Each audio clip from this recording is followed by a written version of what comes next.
Hello and welcome back to the CyberSpace podcast by Empirical Training. This is another episode where we're going to be diving into someone's really interesting journey into cybersecurity, and I'll hold off introducing her just for a moment. Well, I just want to mention a little bit of Empirical Training. You guys might have found us on our social media pages, Instagram, TikTok, YouTube. We like to share information of how you can get into cybersecurity. We like to encourage people on their cybersecurity journey, how they can advance further. And we also like to just share security and privacy tips so you can stay online, even if you aren't looking to be a cybersecurity analyst. There's a lot of good stuff there that we can share with you. So I'm joined today by the Empirical trainers. So myself, Josh, I'm a former security analyst, current product specialist. We've also got AJ, who is our incident response specialist, having worked with lots of global financial institutions. Hi there, everyone. Good to be back. I was absent from, well, it would be last week's podcast because I was working with a customer on one of their incidents. But yeah, great to be back. Yeah, great reason. He said, I can't join half an hour before because he had a major incident and we can't go into more detail, but that's a good reason. I can't tell you about it either. Yeah, when the NDA expires, maybe we'll get him on to talk about those pieces. And we've also got Robbie, cybersecurity consultant and former SOC lead. And I've just got a job now as well. I've actually got a job.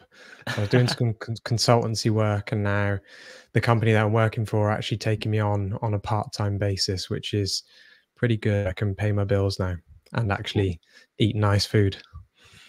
Awesome. Yeah, Robbie's helped build up and stand up their SOC services, and now he's going to keep on seeing that it succeeds as they move out of an infant SOC to a more mature one. Right guy for the job, so they're going to do well, that company. And the main focus of today, we have Ayesha Khine, who is joining us as our guest, who's going to really share her story and journey. So Ayesha, could you give us a little bit of introduction about you before we dive into the real journey? Yeah, no, of course. Thanks for having me here, guys. Really excited to be on Empirical Training and share my story with you. So yeah, just a little bit about me. I'm currently working as a vCISO, so as a consultant, and a vCISO for another company essentially, and providing my services there. But my background's in mainly consultancy and a little bit of in-house work. I've worked in the Cyber Defense Center before, and I've done SOC analyst role as well early on in my career. So yeah. Great.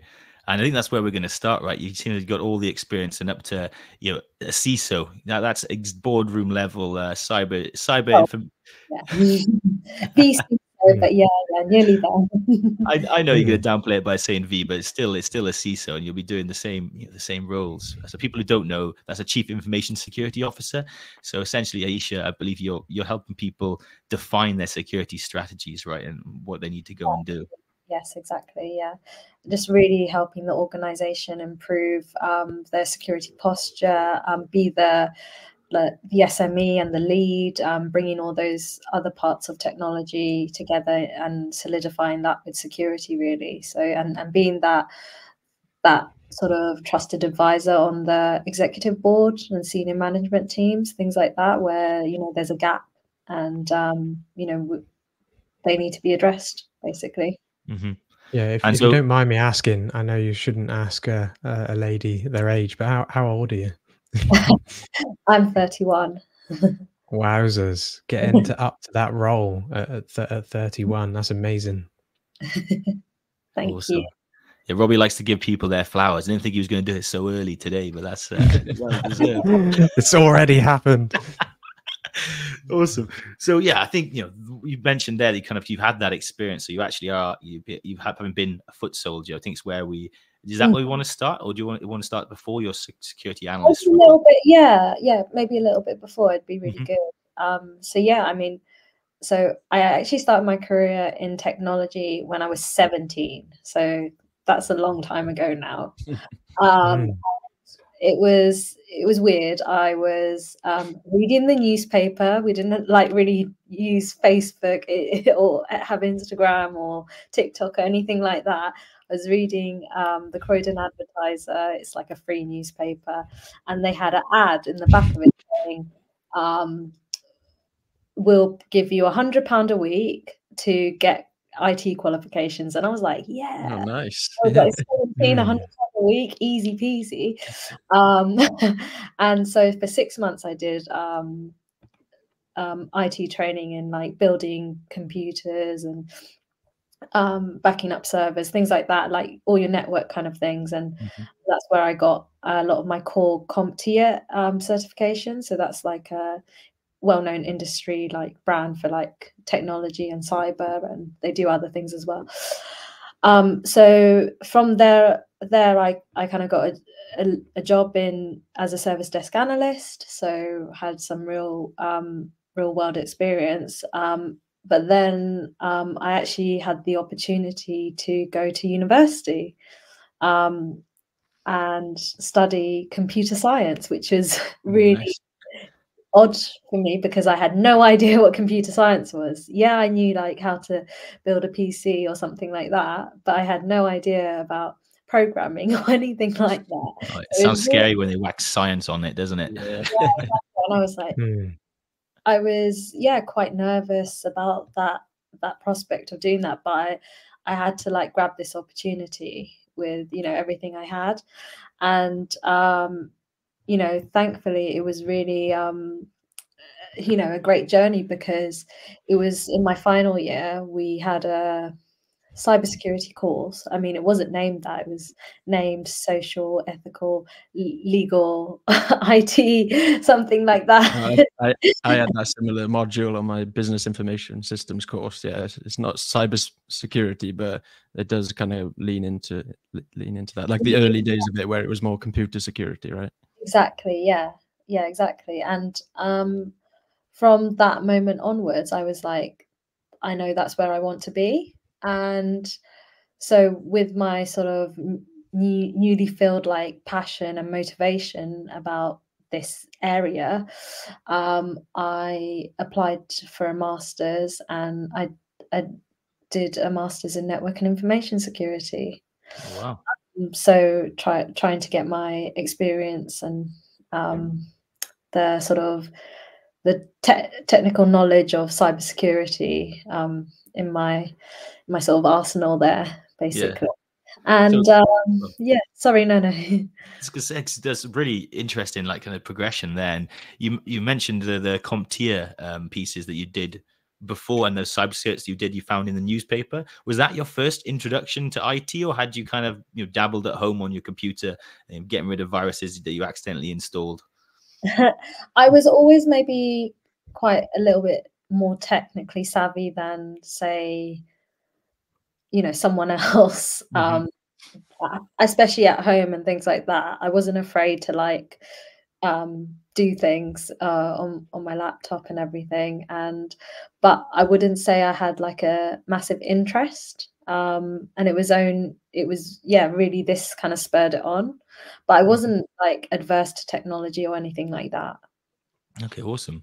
And so back onto the masters then. So this is you kind of realizing in your 3 years of study that there was a niche in IT that really appealed to you, and that was the cybersecurity piece that you wanted to carve out more for yourself. Yeah, I mean, because I was writing papers on cyber warfare, data privacy, cryptocurrencies back then. I think in 2013 or 14, I wrote a paper on Bitcoin and cryptocurrency, and I was really into that stuff. Nice, you were early, very early. You're like one of the founding fathers of crypto, founding mothers of crypto. That is. I mean, I just wanted to know all the latest and greatest, and I wanted to like know everything about it.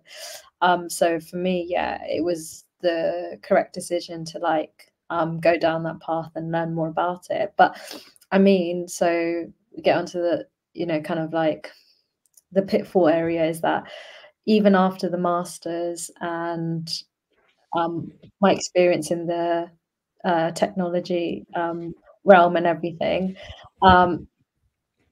finding a job in the cyber field wasn't easy. Wow. And I had to end up settling for a job in as a cloud systems engineer. So I was building SharePoint sites and migrating data over and things like that. And you know, What date are we on now, Ayesha? Just so I can sort of visualize it, because you're saying that it was quite hard to get a job in that time period. So I'm just trying to visualize when that actually was. 2014, I think. Okay. Yeah. Yeah. So yeah, that's really early on then.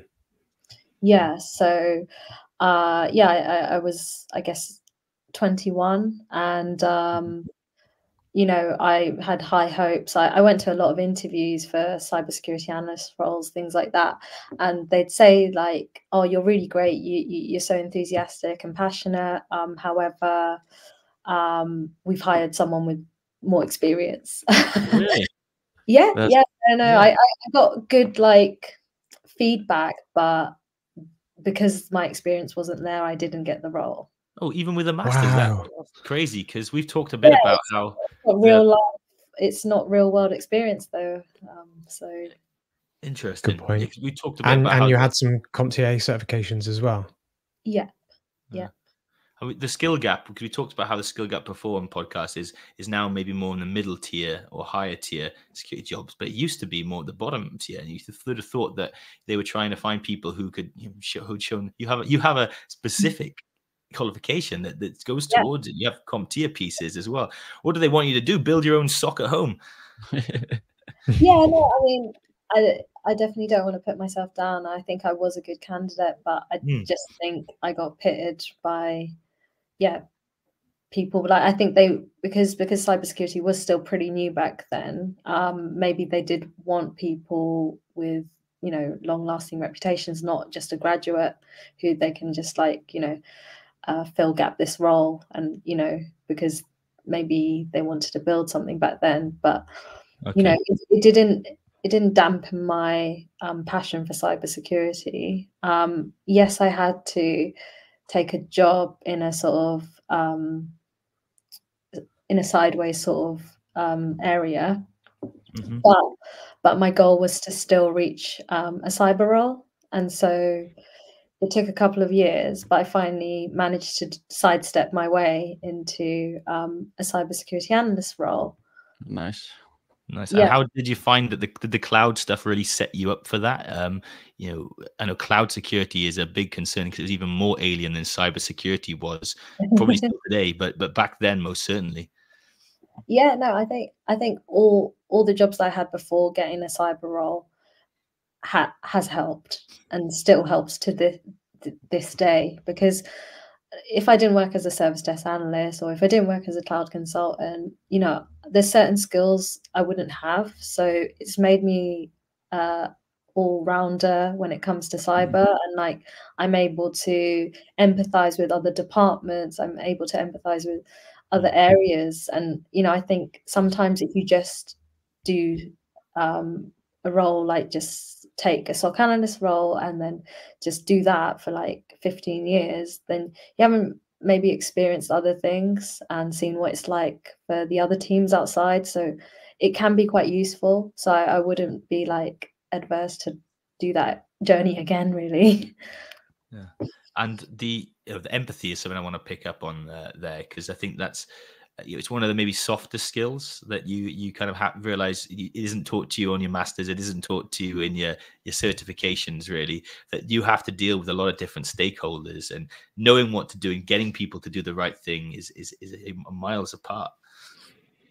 Yeah, no, definitely. I think it is something you can't really learn, to be empathetic, but you can, you know, try your best and like to listen. I think everyone can listen, and I think that's like the first stage of being empathetic, is to listen. So I think within our area, like technology, it is lacking. Empathy is lacking. You know, we deal with robots on a day-to-day basis, right? Yeah. So I think sometimes the human factor and the emotional factor can like sometimes be missed, and we need more of that. No, awesome. So how did you find you start this is your first security role now? You've come from the cloud consultancy, cloud engineering. How did you find it? Was it all you expected it to be? And also, could I ask, was it a step backwards in some way? Because you could have carried on down the cloud engineering route, and that's a very lucrative line of business to continue in as well. It wasn't a step backwards for myself personally. For me, I feel like I was always going in a good direction, and having a good trajectory of my career. So yeah, not for me, but yeah, like I could have had a very different life if I'd stayed in cloud. I could have, so there are what ifs, but I had my heart set on cyber, so eventually got there. I think, no, it wasn't what I expected. I wanted it to be all MI5, MI6, Yes. people well, finding hackers and That's the being expectation, isn't it? yeah. And it wasn't. It was compliance and GRC and it was alerts and monitoring and more of the BAU kind of stuff. And yeah, it was a lot different to what I'd expected. Yeah, that aligns with our experience, right, gentlemen? I think we went in a role that you weren't really going to find any smoking guns. If anything, you're going to find some breadcrumbs, and it was still terrifying because you thought, oh, I'm missing something because I'm not seeing anything. But there's a lot of unglamorous work you have to do as a security analyst. Mm-hmm. Yeah, we had a really cool setup at our first place that we worked at. There was one room that was, keypad to get in. There was a window that you could switch that you could see, and there was it was like glass. NASA, frosted glass, Yeah, and there was like a huge TV. It literally looked like NASA, and we'd have all the lights would be off. Everyone would stick their hoods up, and that was when customers came in, and it was. Yeah, it was quite intimidating when I first got there, and I saw that, and I was like, wowzers. Yeah, there's going to be some top secret stuff going on. It's just for the clients, yeah. Oh yeah, literally, yeah. Put the threat hunting dashboard on, show like the and all that stuff and all the attacks going on right now. Oh yeah, we used to do that as a joke almost. We would go because I think even our managers really knew. You'd put on those kind of fake attack simulators. It's like the Matrix cascading down on your screen, and then you'd have like those beacons going from Russia to wherever else. There are some live ones, real ones. The Dell attack map, wasn't it? That was one that was always up, and I remember there being marketing video, and they came around into the SOC, and somebody had just run the just that terminal, automatic terminal. And like you say, it just looks like the Matrix screen, and then they recorded it. And then when you look at it back, and if you're a security professional, it's fake. But I guess if it's being presented to customers, they might not know. But we thought, why didn't they have a real terminal there? Very Mr. Robot, very impressive. Yeah, it really does. But unless unless you're on the inside. Awesome. So I think we're that first role that you had, a lot of experience to learn. Was there a point when you kind of started to think, hang on, I'm kind of hitting the ceiling of this, what this current job can offer? Is it? Yeah, you're exactly right. Like, you hit the nail on the head. I guess I was there for like sort of 2 years, and it got a bit stagnant. I was doing like, I don't know. I feel like I wasn't really adding value anymore, and I wasn't really learning anymore, and progressing any further. So yeah, I mean, I started to look elsewhere, and luckily got offered a job as a cybersecurity consultant. That kind of like opened up a lot of avenues and different opportunities for me to work in different areas. Got to try out some OT stuff, OT security, and just working in different sectors and consultancy as well. Being a consultant, you then gain a whole other set of skills that you wouldn't have had by working in-house. So, and usually, with consultancy, you get to try out all the newer technologies, because as a consultant, you advocate like some of the newer stuff, and you get to try that out, and then you get to try it out with your clients and things like that. So also I was into that. So you're one of the reasons that all these security companies have got far too many tools they don't know what to do with these days. Yes and no. I try to like only offer the best ones, and try to like reduce, having that like single view pane rather than having so many different dashboards. But no, I know that, and I've seen that, and it's very common throughout industry. Yeah, it was a bit tongue in cheek. I think it's more the execs thinking that they can solve all their problems if they just buy all the tools to say they can solve the problems, and not realizing they need people and process and time and hours in the day to actually go in and use these things. And the best of breed for 1 year might not be the best breed a few years later.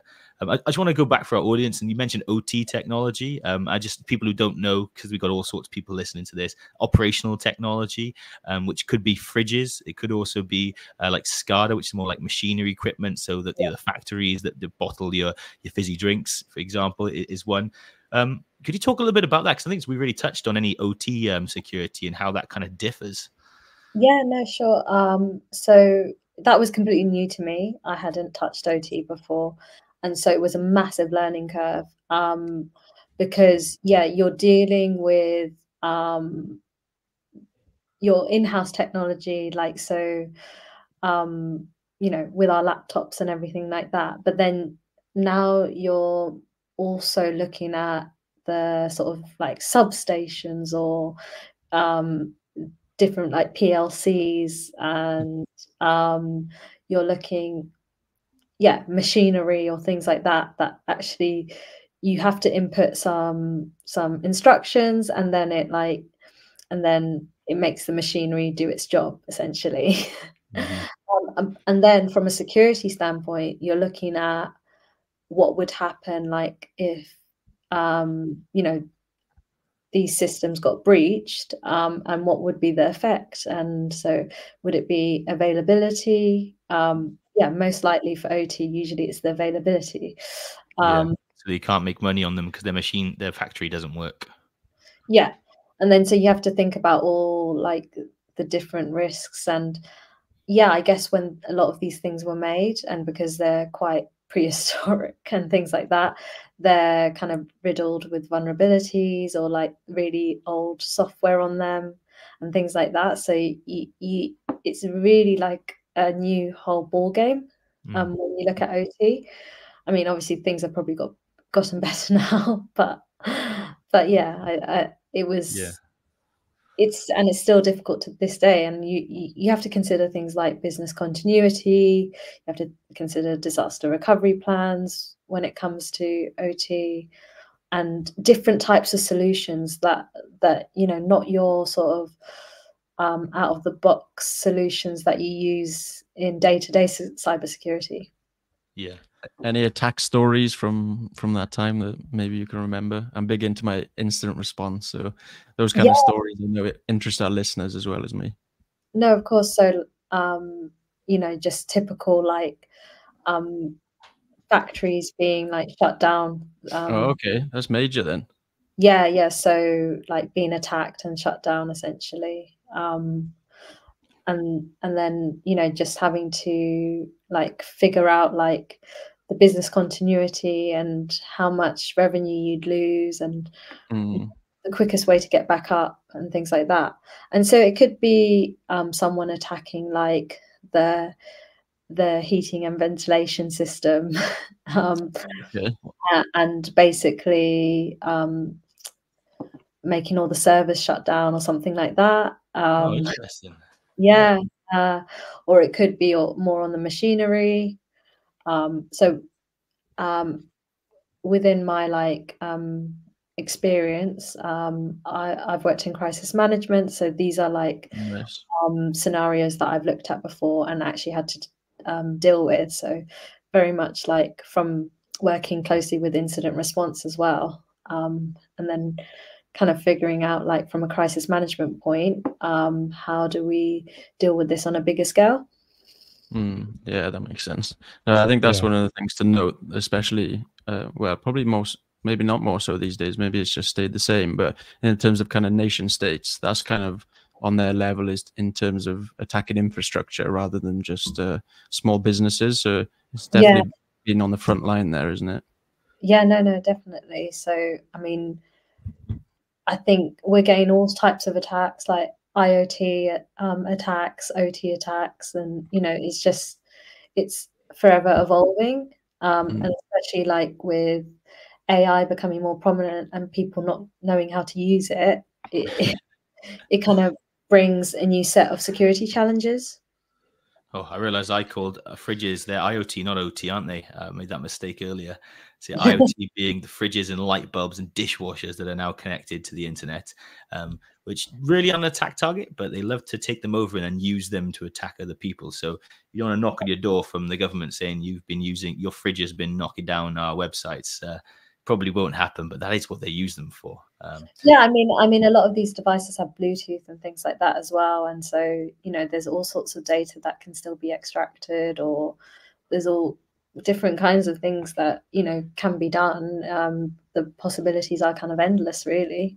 Yeah, and that OT piece is like, it's the new mutually assured destruction, which is a depressing thought, but you don't need to bomb anyone with a giant nuke these days. You can just fiddle with their energy systems, fiddle with their water filtration plants, and you can have devastating effects on a country. So nation states are sitting quietly in each other's ones as a deterrent, so that nobody kind of does this, because they were so slow to catch up with good security practices for all the reasons you mentioned, that they have kind of old-fashioned attitudes to old-fashioned technologies. No one's going to be able to get into my water filtration system, because why would they? But hey, if it's connected to the internet, then they very well can, and they will. Yeah, never heard that one about the heaters as well. That's awesome. I never thought about taking down servers by cranking up the heat. That's smart. Yeah, that's oh yeah. Yeah, no, that's something we've had in like scenarios before, like if someone hacks into that and then turns the temperature up, basically. Obviously another one is like UPS and power supply as well, attacking that. One thing I wanted to like bring up was actually, this is a long time ago, but are you aware of like the Stuxnet virus? That got me into security from law. Yeah. Well, similarly, that was in my third year module. I wrote a paper on Stuxnet, and that's a really great like OT story. I think they used like a rubber ducky as well, and to infiltrate the nuclear power plant in Iran, and that was one of the first documented cyber warfare attacks. So super interesting, and I would like encourage anyone to like read up about that and look into that, because super interesting. That one really transcends audiences. I was having a chat with I was in Australia recently, and I met a middle-aged Irishman, and he was talking to me about Stuxnet when I told him what I did. Because that actually, the loss of human life, people died as a result of that hack, right? Because the centrifuge exploded. So that's what you meant when you said about the cyber warfare. People had consequences of death, which is huge. For me, that was super interesting. That's kind of why I segued over. So yeah, read up on that one. And I think want to make sure we cover the rest of your journey up to where we're at. But more consultancy stuff. How did you you're doing some more consultancy? I can see, I'm looking at kind of your history right there. But I also want to ask you about your challenges that you faced along your journeys, and maybe where it didn't go quite as you expected. Yeah, no, sure. I think for me, it was hard because it is, and well, it was and it is still a very male dominated environment, and sometimes being heard and seen can sometimes be a little bit hard. And I did find, unfortunately for me, I did find that during my journey, it was quite hard to like fit in, like with the boys and everything like that. And you want to try as much as you can, but you also don't want to change yourself. Like, you want to be who you are and not be someone else, right? So I think there's a fine line there, and it's only like maybe, in the last couple of years, it's got better, obviously, but it has been a struggle, and there's like been obviously a lot of doubt, like in my capabilities of being like technical and stuff like that, or I'm more on the compliance side, I don't really know technical stuff, but that's not true at all. And it's like you sometimes do have to quite like kind of fight that and be brave and think, no, I'm gonna like persevere in this and like get to where I am, or get to your end goal. Yeah, definitely. You've got the experience and you've got the paperwork to prove that. And yeah, do you want to talk about how like CompTIA has helped you along the way? And also I wanted to just revert back a little bit to when you had that engineer role, and there was a time where you were still looking for other cybersecurity jobs, and were you engaging in any training or any more CompTIA certifications at that point? Yeah, no, sure. So, yeah, for me, when I was in the cloud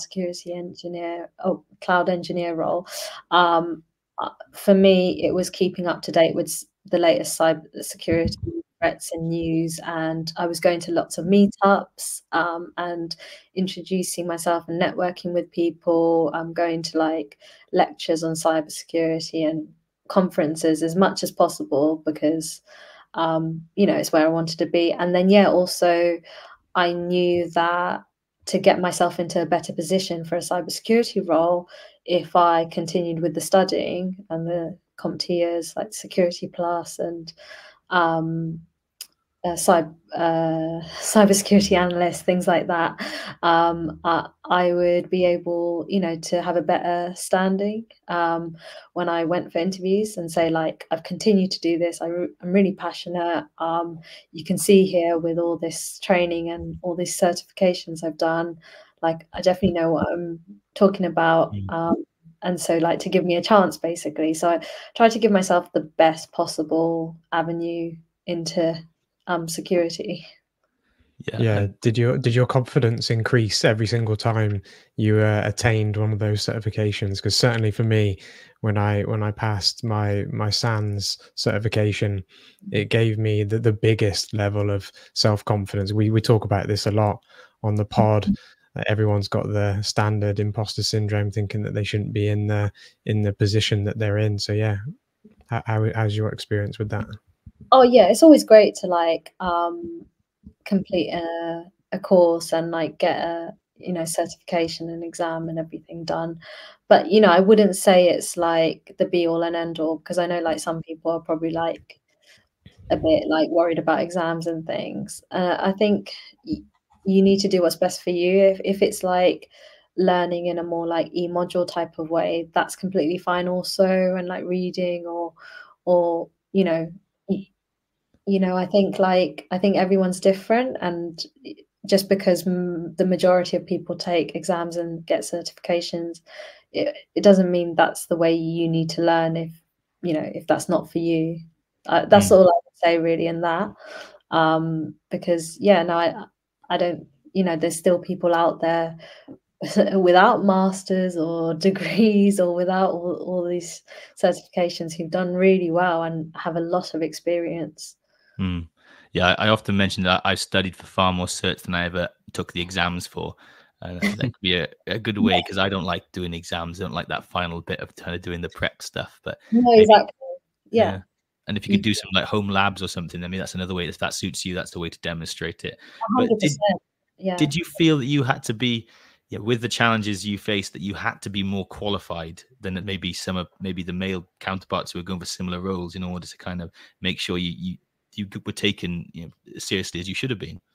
Yeah, no, I think there was a pressure there, like for me to get like to be at like that level, but I think there was also like a personal like growth and challenge for me. Like I wanted to attain those certifications because it felt right for me, and like that's what I wanted. Maybe that was a combination of the pressure from work / the pressure from myself internally. So yeah. Yeah. Great. Wherever you are, there's no better way to prove that you know something than to get a cert that somebody else stamps that it's on there. So in the, you talked about in the analyst stuff as well, that kind of difficulty of fitting in, and I will move on shortly, but I really wanted to ask if that translate into the consultancy world. Did you find when you had that experience under your belt, we talk about sometimes there's a visible threshold you cross as an analyst where suddenly everyone looks at you, oh, this guy knows what he's talking about. When you're a consultant, did you have were people always back straight and listening to you, or did you also find there were similar challenges at getting your message across, maybe to some of the more old-fashioned people you might have worked with? Yeah, no, you've hit the nail on the head again. I mean, yeah, no, you get the same challenges, and people, I think in consultancy it's quite competitive as well, and you do actually get less of the team morale, because it's like you know, you've got separate clients sometimes you work together and sometimes you don't, so there is that competitiveness of like wanting to be the A-star consultant and things like that, the all-star A-star, you know, and so that can be a kind of dog eat dog world. It can be quite brutal, so, and it's not for the faint-hearted really.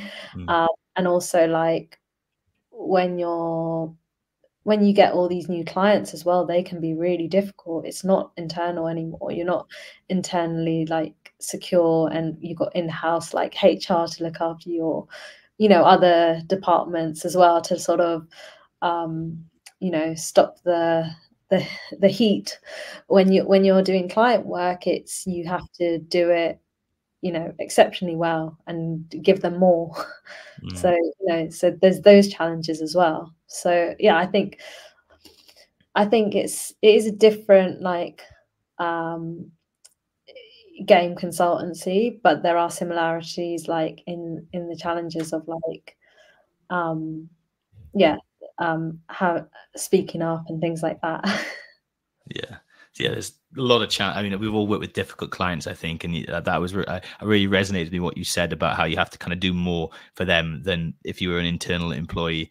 I think there's a bit of a skepticism sometimes as well. Sometimes you give them the perfect right answer, and they're like, "No, you're a consultant. Like you're just saying that it can't be that easy," type of thing. They want you to sweat and work, even if you just work and sweat a bit more to get them to the exact same resolution with a few extra steps. So, thanks for sharing that. I think that's really helpful. We are, look at the podcast screen, right? There's 3 fellas on this, so it's still a male-dominated world, and we all have to make sure when we see instances where of discrimination, any type of discrimination, racial, neurodivergent stuff too. Sometimes that can creep in. We call it out. But I know you do some special stuff for helping other people, other women get into cybersecurity or technical roles, right? Can you tell us a bit about that? Yeah, no, sure. I'd love to talk to you more about that. I think for me, so I started up Women in Cybersecurity within my previous organization, and, was basically the lead of that. And we had 25 women in cybersecurity. So I was working for an organization of 100,000 people. And our cybersecurity team was 250 people. So that's 10%, 25 females or identified females in same ratio here.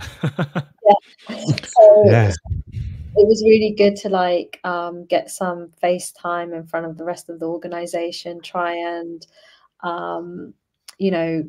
get other departments to be interested in cybersecurity, and look at different programs of how we could attract more females into cybersecurity. So I'm really, that kind of stuff makes me really excited, because obviously coming from that background, I know the struggle and I know how much it's needed.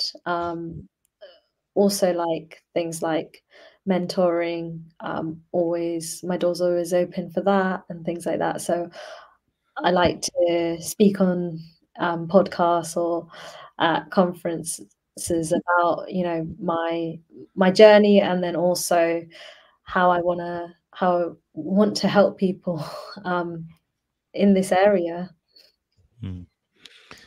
Yeah, how was that speaking event? You spoke at the Connecting Women event in London. Was it a month ago or a couple of months ago? How was that? Yeah, it was great.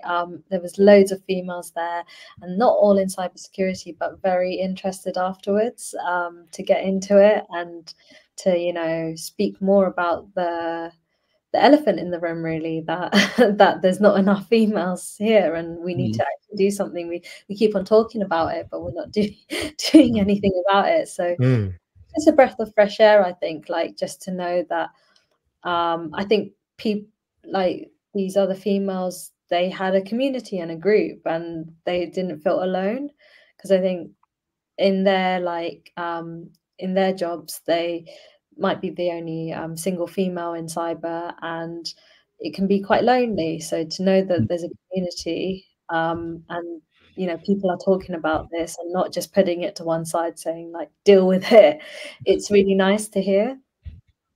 Yeah, definitely. We need more women speaking up about cybersecurity, because to give an example in sport, like you've got like the England Lionesses, and they did so well in the international scene, and then you've got tennis players like Emma Raducanu, and then there's people like yourself that speak at conferences, and like clearly you converted some people at that event. So well done for that. Self-identification. Yeah, it's amazing. We're not the cyber threat hunters, we're the cyber threat huntresses. Oh, there you go. There you go. You can officially coin that. There's a very good podcast on Spotify called the Cyber Queens podcast, and I'd recommend listening to that if that's not one that you've listened to. But it's a kind of very similar ethos with what they're pushing forward to get more women in cybersecurity, and I think it's extremely important because it's something that we've noted before, that having a mentor when you first get into any industry really, but especially cybersecurity, is hugely important. And like you mentioned there, if you feel alone in cybersecurity, it makes it a lot more difficult. And if you can turn to somebody and ask them questions and feel comfortable speaking to them about any kind of topic, and if they are also another woman, then you're going to feel a lot more comfortable speaking to them rather than a group of men in a company who are kind of maybe aren't offering that kind of same kind of mentorship. Yeah, no, I think I mean, the great thing about these events is that there are males there as well, but it's like, they're supporting and they're advocating the same things you want. So you're making allies, I guess, as well. And that's super important in any workplace or any industry, to have allies, people who back you up. I mean, if you do have a role in cyber and you make, allies and friends in cyber, that makes it easier for you to maybe move on to different jobs or find out about new opportunities and things like that. So I think all that stuff's really good, and we need to do more of it. Let's all be allies, everyone. And audience, go check out the Cyber Queens podcast after you've listened to our one. Great. So Ayesha, great to hear all the stuff so far, that the kind of journey of you faced. We've heard a lot of different struggles throughout people trying to advance their cybersecurity career, and this is really interesting to hear your particular ones, and also the successes that you had along the way in knocking on that cybersecurity door, getting there, even if it took a few side steps before you got where you wanted to be. And I think that kind of brings us now to almost where you are today, and how you're able to, the culmination of those experiences into what you currently do. Yes, I think after I had like my tenure in consultancy, I realized I was really into cybersecurity strategy, and I was really good at that. I had a forte in it, and so the logical pathway for me was to move up to that managerial type of CISO role. But because of my technical expertise, I was able to be more agile and be more flexible in what I do. So creating that vCISO role and being that vCISO, having a team to back me up and everything like that as well, and getting my hands dirty still. My day could look like speaking with the auditor in the morning, to SOC alerts in the afternoon, to writing policies and procedures at the end of the day, kind of thing. Alerts. Yeah, still do all that. Yeah. It's not that glamorous. That is a fully all-rounder role then. So is it a temp role? Is it permanent? No, like contract role. Okay. So it's I would say there's lots of challenges, and there's lots of rewards as well. Do you enjoy doing the contract work? Because some people find that a lot of pressure, because you have your contract for X amount of months or maybe a year, and then you have to go and find another job after that. Whereas some people would prefer to take on a permanent role because there is a lot more safety and security there, isn't there? Yeah, I think it's it depends on the situation and what the job is, because it could be a really interesting role, like cyber threat hunter, or I don't know, something like that. And to gain that experience, it's invaluable, so I think you have to do what's right for you. I think for me, I like both. I think they provide different things at different times in your life, and they can be flexible because it's contract, or it can provide you that security because it's permanent, and you can like sort of establish like yourself within the organization a bit more. But or on the flip side, like with the contract, you can turn over a project really quickly, and then learn lots of things that you wouldn't have in a full-time role. Yeah, change is good for some people because, like you said earlier on in the podcast, some people could easily take a SOC analyst role and then stay in that role for 15 years. But cool, you're gonna have to be bored if you were doing the same job for 15 years. We just naturally always want to progress and change things up and get better. So yeah, going the contract route, you got plenty of different experience on your CV, so it's amazing. I can see how the virtual CISO route appeals. I just googled the average tenure for a CISO, and it's 2 years to 4 years. So they're turning them over and firing them that quickly that there's probably a lot of demand for you to kind of step in the interim and steady the ship. Does that ever happen straight after they've had a CISO kind of leave after a major incident? Because normally they do become the scapegoat when something big happens. Yeah, no, that has been the case in some situations. I think we more get the small, medium-sized businesses though that who, like afford the CISO or don't really require the full-time CISO, where they just need more advice and a trusted advisor and someone to maybe showcase security and why it's needed, and be that representative basically. And help them align to like different standards that they need to. And so I would say that there's more of that, but there is also the situations of like sort of, well, let's have a vCISO in just for this interim period or things like that. Interesting. I guess that means when it is your time to be a stationary CISO. I don't know if that's the right term for it, but a permanent CISO. Make sure you get that. What's that? The clause where they give you lots of money if they have to fire you. And a nice bit of gardening leave. Oh, yeah. Exactly. Yeah. Awesome. So I think really interesting. We'd love to having you on. It's been really great to hear your experience and where you're at now. Robbie said at the beginning, really impressive to kind of be there where you're at so quickly as well. But having heard your story and the different experiences you had, it really sounded like a lifetime worth of experiences, and I can see why you're valued as a vCISO. So is there any, for our audience, a lot of people are trying to get into cybersecurity. They're like you, transitioning from that IT help desk. Some of them are fresh out of uni looking for their first job. Some of them might be considering swapping over after they've had 10 plus 20 years in another industry. Do you have any advice for people trying to get into cyber? Yeah, no, definitely. I think I would say those initial basic certifications do help initially. So I would like try and put the effort in if you can. And, there's also like a lot of free ones out there that you can do to just add on to your CV, which shows like that you're serious about this, and you want to keep learning and everything. I think, and there's also government courses now that, government funded and everything that can sort of train you up in sort of 6 months, and then you don't have to pay them back till you're earning a certain salary. I think, so I think be confident in the work you do, and don't be afraid to be part of the conversation, I would say. And make your ideas heard. The boys definitely aren't, scared of being heard. So if you say something wrong or make a mistake, it's not the end of the world.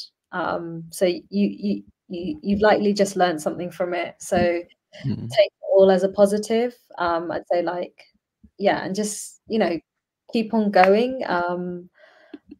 I don't think you need to be worried that, you're only in a service desk analyst role. If you want that part to change, you can change it. It just takes a little bit of effort from your side.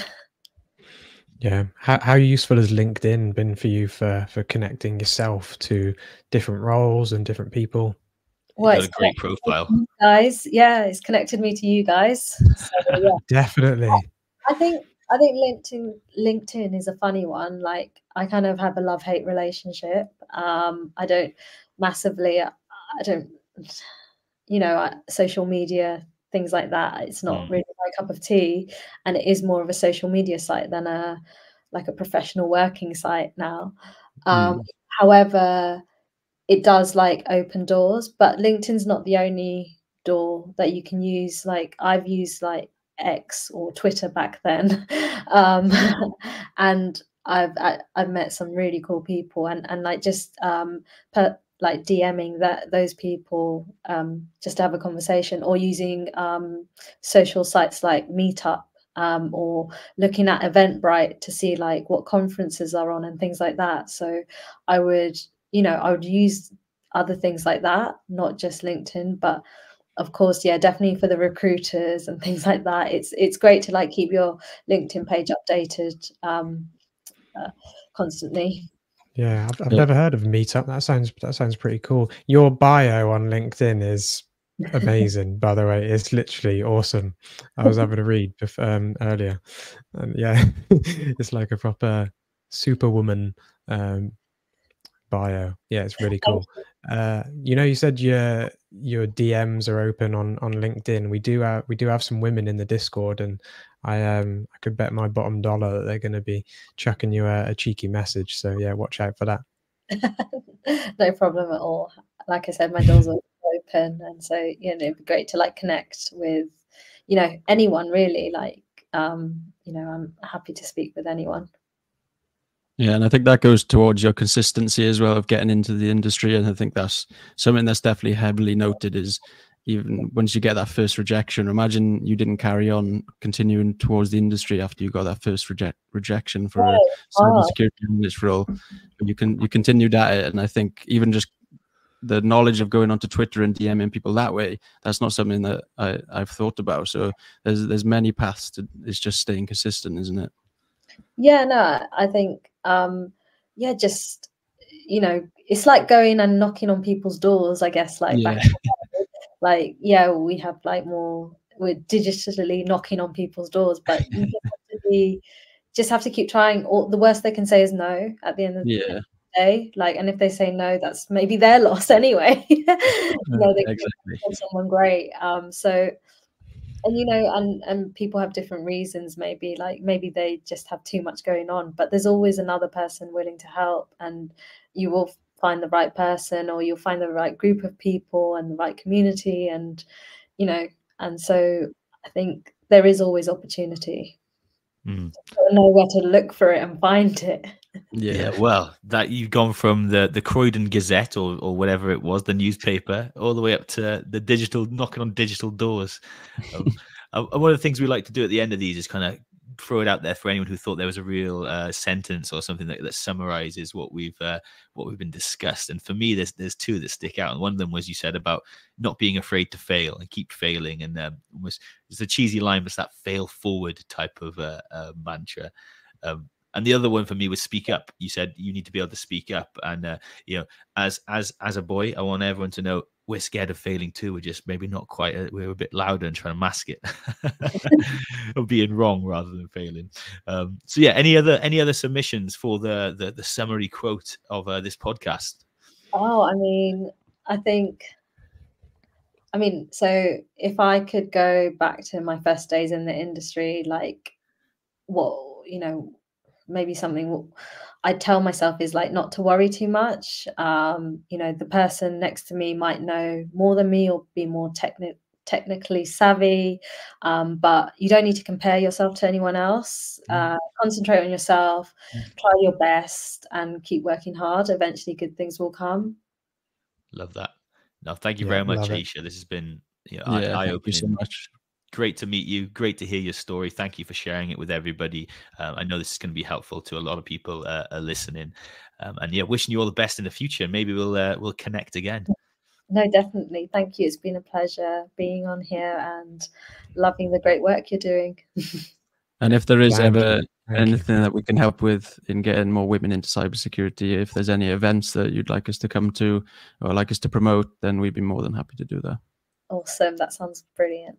Thank Nice. you. If you got any content that you want us to share on our socials, we always need content to post. So Awesome. Yeah, no, I'll keep that in mind. Well, thank you Awesome. so much, guys. amazing. Thank you. you to the listeners for tuning in. The Cyberspace podcast by Empirical Training.